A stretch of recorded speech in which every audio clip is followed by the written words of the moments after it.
Si è inaugurato al Cavallino di Conegliano il primo Creo Cheope Point. Su una superficie di quasi 200 metri quadri sono esposti una serie di dispositivi Cheope con la possibilità da parte del pubblico, prenotando delle sedute, di provare il benessere olistico sul corpo e sulla mente. Nasce perché vogliamo condividere un sogno con Amedeo Maffei, praticamente portare il benessere a 360 gradi, un concetto olistico del benessere.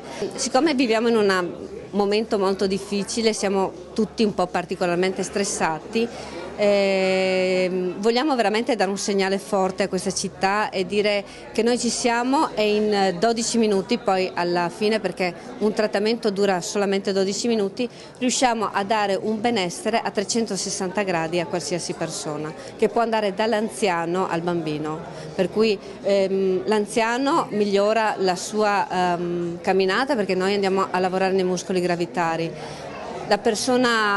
L'avvocato migliora il suo benessere psicofisico perché abbatte notevolmente lo stress, e al bambino perché andiamo a riequilibrare la sua struttura muscolare prima che prenda determinati vizi posturali.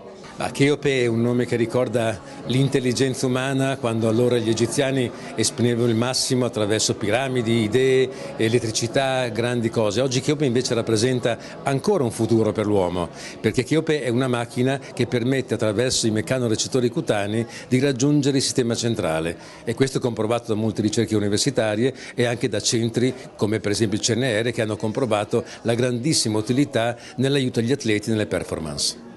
Una macchina che è anche considerata dalla NASA. Sì, è entrata proprio a merito italiano alla NASA, perché viene utilizzata per il recupero degli astronauti sul piano osseo e muscolare. Cheope è presente in Italia e in molti centri all'estero. Esattamente, è più che una macchina, è una scienza, deriva dalla conoscenza più profonda ancora di alcune capsule che sono cutanee nell'uomo e che attraverso la stimolazione di modulazione meccanica, non di vibrazione, raggiungendo la coclea stimolano l'amigdala. Sembra un discorso molto scientifico, ma minimo di conoscenza occorre. Raggiunge il centrale e ripropone, mappando un'altra volta col genoma il corpo, la chiusura delle memorie, quindi sia sofferenze fisiologiche ma anche sofferenze psicologiche. Quindi questa macchina ha già dato risultati sul Parkinson, risultati su malattie a volte irraggiungibili, ma soprattutto sullo standard della qualità della vita umana.